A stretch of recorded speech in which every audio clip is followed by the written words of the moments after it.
Back to eByte Solution Learning Management module. हम सीख रहे हैं कि eByte Solution का LMS जो है वो किस तरह काम करता है। तो आइए अपने सेशन को आगे बढ़ाते हैं और आज एक न्यू चीज़ सीखते हैं। हमने रिसेंट सेशंस के अंदर काफ़ी कुछ सीखा और हमने ये भी सीखा कि हमें स्टूडेंट को किस तरह एक को रजिस्टर करना है। आइए आज हम अपने एम्प्लॉयज़ को रजिस्टर करने का तरीका सीखते हैं। उसका जो तरीका है उसके लिए हम आते हैं एम्प्लॉयज़ के अंदर। यहाँ पे हमें मिल जाते हैं हमारे अकाउंटेंट्स, हमारे टीचर्स, हमारे एडमन्स एंड हमारे ड्राइवर्स। तो हम इन सब को जो है वो देख लेते हैं वन बाय वन। सबसे पहले हम देखते हैं कि हम एक ड्राइवर को किस तरह ऐड कर सकते हैं। उसके साथ हम देखेंगे एडमन्स, टीचर्स एंड अकाउंटेंट्स। इन चारों को क्रिएट करने का जो है वो एक ही मेथड है। तो हम इन सब को जो है वो वन बाय वन नहीं देखेंगे, बल्कि हम इसमें से कोई एक जो यूज़र होगा वो हम क्रिएट कर लेते हैं और उसी से हमें जो है वो आइडिया हो जाएगा कि इस सिस्टम के अंदर हम अपने एम्प्लॉयज़ को किस तरह ऐड करते हैं। तो हम जो क्रिएट करते हैं वो हम टीचर को क्रिएट कर लेते हैं, क्योंकि टीचर को क्रिएट करने के लिए साथ जो है वो हमने कुछ एक्स्ट्रा कॉन्फ़िगरेशन करनी होती है। तो चलिए आइए देखते हैं कि टीचर्स को किस तरह ऐड किया जाता है। उसके लिए पहले हम आते हैं टीचर्स के ऊपर, और ये हमारे सिस्टम के अंदर जितने एग्जिस्टिंग टीचर्स होंगे वहाँ उसकी हमारे पास लिस्ट यहाँ पे शो हो जाएगी। और एक न्यू टीचर को क्रिएट करने के लिए हम यहाँ पे आते हैं ऐड टीचर के ऊपर, और यहाँ पे जो है वो हम उसको क्रिएट कर लेते हैं। ये उसका फॉर्म है, हम यहाँ पे सिलेक्ट करते हैं कि उसका कैंपस जो है वो मेन है। उसका फुल नेम जो है वो हम रख लेते हैं, कोई हम रख लेते हैं न्यू टीचर।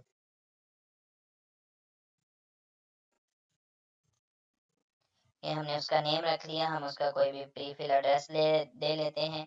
और यहाँ से हम सिस्टम ने जो है जिस तरह एक स्टूडेंट का ईमेल क्रिएट किया था, तो सिस्टम ने एक एम्प्लॉय का जो कि एक टीचर रोल के साथ हम क्रिएट कर रहे हैं, उसका भी ऑटोमेटिकली ईमेल एड्रेस क्रिएट कर लिया। जो हमने नेम लिखा था उसी के अकॉर्डिंग सिस्टम ने उसका यूज़र नेम जनरेट किया और वही यूज़र नेम यहाँ पे रखे। तो ये हमारा जो ESS है ये हमारे स्कूल का नाम है, eByte सॉल्यूशंस का S एंड स्कूल का S, और ये सिस्टम ने ऑटोमेटिकली इसकी डोमेन लगा ली और यहाँ पे उसने .com उसको कह लिया।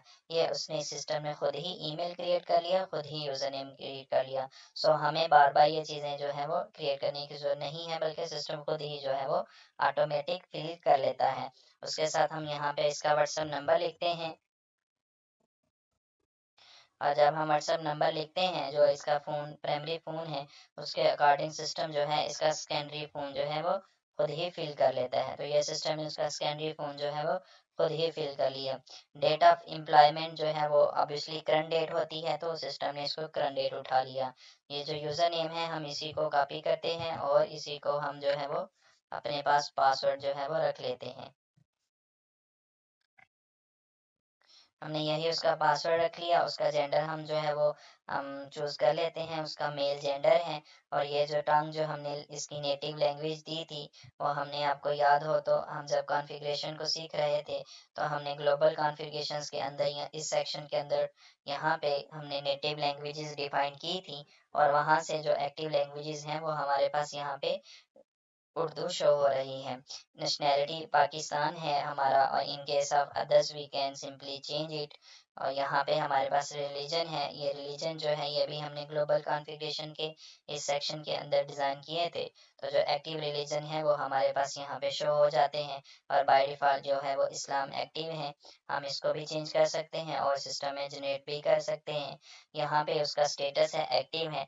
जो एम्प्लॉयज़ एक्टिव होंगे वही सिस्टम में लॉगिन हो सकते हैं, जो एक्टिव नहीं है वो सिस्टम में लॉगिन भी नहीं हो सकते।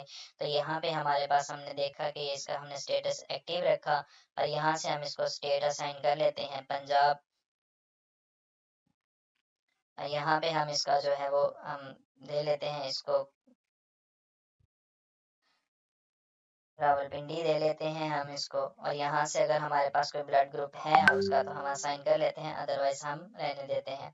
ये इसकी डिफ़ॉल्ट सैलरी टाइप है कि हम यूज़र को सैलरी कौन सी दे रहे हैं, और जब हम इसकी सैलरी क्रिएट करते हैं या हम इसकी सैलरी स्लिप जनरेट करते हैं तो सिस्टम इसके अकॉर्डिंग जो है वो उसको पिक करता है। तो ये हमने इसकी जो डिफ़ॉल्ट सैलरी है वो हमने इसकी बेसिक चूज़ कर ली कि ये हमारे पास बेसिक के सैलरी गेट करेगा, और जितने भी हमारे पास सेक्शन है उसको हम इसको असाइन कर लेते हैं। तो यहाँ पे क्लासेस नहीं सेक्शंस असाइन होते हैं, तो हम सेक्शंस असाइन करेंगे, और जो सेक्शंस हम यहाँ पे इसको असाइन करेंगे इन्हीं सेक्शंस की एक्सेस जो है वो टीचर के पास होगी।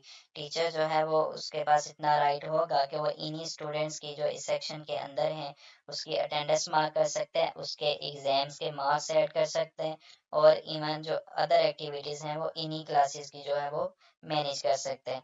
तो ये क्लासेस के जो सेक्शंस हैं ये हमने इसको बड़े केयरफुली देने हैं कि किस क्लास के स्टूडेंट इसको नज़र आए और किसके इसको हाइड हो जाए। तो यहाँ पे हम इसकी बेसिक सेटिंग करते हैं और ये हम सबमिट कर लेते हैं। यहाँ पे हमने इसको सबमिट किया तो ये हमारे पास जो है, अगर हम अपने चलते हैं टीचर्स की लिस्ट के ऊपर, तो ये हमारे पास यहाँ पे न्यू टीचर जो हमने डिज़ाइन किया था इस नंबर के साथ, इस ईमेल के साथ, वो हमारे पास आना शुरू हो चुके हैं। इन केस ऑफ एडिट हम यहाँ से इसको एडिट कर सकते हैं। अगर हम इसकी प्रोफाइल विजिट करना चाहें तो प्रोफाइल विजिट कर सकते हैं। अगर ये हमारे पास एक वैलिड ईमेल एड्रेस होता तो हम ये इस ईमेल के ऊपर इसको हम इसका रीसेट पासवर्ड करते तो इसको एक न्यू पासवर्ड चला जाता, जो कि सिस्टम तो नहीं जानता, लेकिन हम कस्टमर के ईमेल के ऊपर, एम्प्लॉय के ईमेल के ऊपर जो है उसको सेंड कर लेते और एम्प्लॉय उसको सिंपली जो है वो लॉग इन कर लेता। ये था हमारा टीचर को ऐड करने का फ्लो। इसी तरह हमारे पास यहाँ पे अकाउंटेंट्स हैं। हम अकाउंटेंट्स को ऐड करते वक्त जो है हम ऐड अकाउंटेंट पे क्लिक करते हैं और यहाँ से हम अकाउंटेंट जो है वो क्रिएट कर लेते हैं। एक अकाउंटेंट को क्रिएट करने आते हैं तो यहाँ से हमारे पास जो है वो बाय डिफ़ॉल्ट रोल उसका अकाउंटेंट है, और हम उसका फॉर्म जिस तरह हमने एक टीचर का फॉर्म फिल किया था, हम बिल्कुल इसका उसी तरह फॉर्म फिल करते हैं और हम यहाँ से जो है वो अकाउंटेंट को ऐड कर लेते हैं। उसके साथ हमारे पास नीचे सेक्शन है एडमन्स का, तो हमारे पास यहाँ पे एडमन्स की लिस्ट आ रही है, और ये हमारे पास जो एक टीचर टू जिसका नेम है ये एक हमारे पास जो है वो एडमन है। जिस तरह हमने एक टीचर को ऐड किया था तो यहाँ पे हमारे पास ऐड एडमिन का बटन है, हम इस पर क्लिक करते हैं तो हमारे पास उसी तरह का एक फॉर्म आ जाता है, और हम सिंपली इसको फिल करते हैं और फिल करके हम सबमिट करेंगे तो यहाँ पे एक एडमिन क्रिएट हो जाएगा। और एडमिन के साथ ये हमारे पास ड्राइवर है, और यहाँ से हमारे पास ये ड्राइवर्स की लिस्ट आ रही है, और अगर हम इसके ड्राइवर को एक न्यू ड्राइवर ऐड करना चाहें तो यहाँ पे हमारे पास क्लिक है। तो हम इसको इसलिए फिल नहीं दोबारा कर रहे क्योंकि हमने एक करके देख लिया। तो हमने एक टीचर को ऐड किया था और वो हमारे पास यहाँ पे नज़र आ रहा है। All employees have almost similar forms, so we don't need to create one by one for each. If you understand the flow for the teacher one, you obviously understand the flow for every role. ये हमारे जो teachers है वो हमने यहाँ से create कर लिए, और इसका जो हम देखते हैं डैशबोर्ड के ऊपर इम्पैक्ट। तो यहाँ पे जो हमने एक टीचर की हमारे पास जो वन था अभी हमने एक क्रिएट किया तो वो हमारे पास जो है वो टू आना शुरू हो गए। तो यहाँ पे इस तरह हमारे पास जो है वो टीचर्स इंक्रीज हो गए। और अगर हम जाते हैं जब हम एक टीचर ऐड करते हैं तो उसके लिए हमारे पास हमने जाके उसके बाद जो है सैलरीज, उसके बाद हमने जो है अपने फीस एंड पेमेंट के सेक्शन के अंदर जाके उसकी सैलरी अमाउंट डिफाइन करनी होती है। हमने उसको बेसिक टाइप दी थी तो बेसिक टाइप के अंदर उस टीचर की अभी सैलरी 0 है। सो हमने